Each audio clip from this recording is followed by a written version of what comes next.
আমার মেয়ে নদী মাংস রান্না করলেও এখন আর ভাত খেতে চায় না। তারপরেও কিন্তু সে বলেছে আজকে ভাত খাবে কয়টা। আসসালামু আলাইকুম, কেমন আছেন সবাই? আশা করছি আল্লাহর রহমতে সবাই সুস্থ আছেন, ভালো আছেন। আমিও আলহামদুলিল্লাহ বেশ ভালো আছি।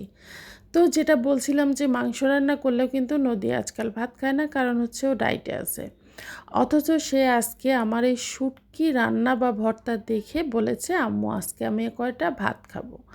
কারণ হচ্ছে শুটকি এত বেশি পছন্দ আমার এবং আমার মেয়েদের। তো আজকে ভাবলাম যে আমি ২ রকম শুটকি করব, একটা ভর্তা আর একটা রান্না। তো এখানে আমি ভর্তা করেছিলাম যে শুটকিটা, এটা হলো মলা মাছের শুটকি। তো মলা মাছের শুটকিটা কিন্তু আমি এভাবে আধা ভাঙা করেই ভর্তাটা করেছিলাম। আমার কাছে একদম মিহি ভর্তা ভালো লাগে না। আমার কাছে এই মাছগুলির ভর্তা এরকম যদি একটু আধা ভাঙা হয়, দাঁতে পড়ে, তাহলে আমার কাছে খেতে বেশি ভালো লাগে। তো সেই জন্যই কিন্তু আমি ভর্তাটা এভাবে আধা ভাঙা করেছিলাম। আর এটা শুকনা মরিচ, কাঁচামরিচ ২ রকম মরিচ দিয়েই করেছিলাম। ভর্তাটা এত মজা হয়েছিল যে নদী বলছে মনে হচ্ছে মগজ ভুনা খাচ্ছি। তো খুবই মজা করে খেয়ে নিয়েছি শুটকির ভর্তা দিয়ে। আর অনেক দিন পর এই ভর্তাটা বানিয়েছিলাম। এরপরে যেটা খাচ্ছি, এই তরকারিটা বাসি তরকারি ছিল। তো আমার মনে হচ্ছিল যে তরকারিটা বাসি হওয়ার কারণে মনে হয় বেশি মজা হয়ে গিয়েছে। এটা হচ্ছে কাবিল কচুর যে ডাঁটা, সেই ডাঁটাটা আমি রান্না করেছিলাম বাটা মাছ দিয়ে। তো সেই বাটা মাছ দিয়ে রান্না করেছিলাম, ফ্রিজে ছিল তরকারিটা, আমি পরে বের করে গরম করে খেয়েছি।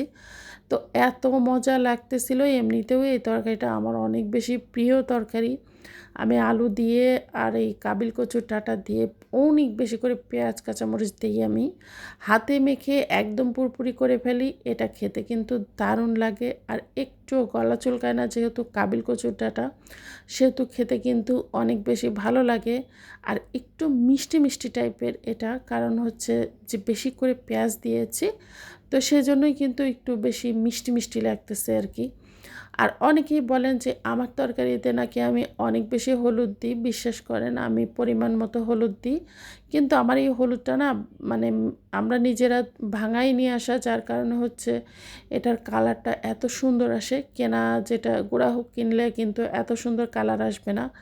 আমি আস্ত হলুদ দেশ থেকে কিনে নিয়ে এসে তারপরে ঢাকায় আমি ভাঙিয়ে নিয়ে সুন্দর করে, তাই এত সুন্দর কালার আসে। তো আমি এই যে শেষ পাতে খেয়ে নিয়েছি কাঁঠালের বিচি দিয়ে আর ছুরি শুটকি দিয়ে। কি বলবো, এটা যেমন মজা হয়েছে তেমন হয়েছে ঝাল। মানে আমি এতটা ঝাল দিতে চাইনি, অবশ্য আমার একটু হয়তো বেশিই হয়ে গিয়েছে মানে ঝালের পরিমাণ, যার কারণে একদম অনেক বেশি ঝাল লেগেছে আমার।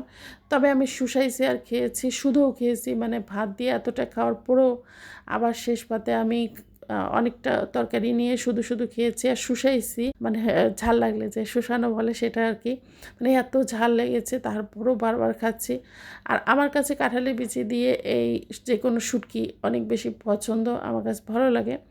অনেকে হয়তো বা এবার বলবেন যে খোসা রাখছেন কেন কাঁঠালি বিচি? কাঁঠালি বিচির খোসা নাকি অনেক ভিটামিন।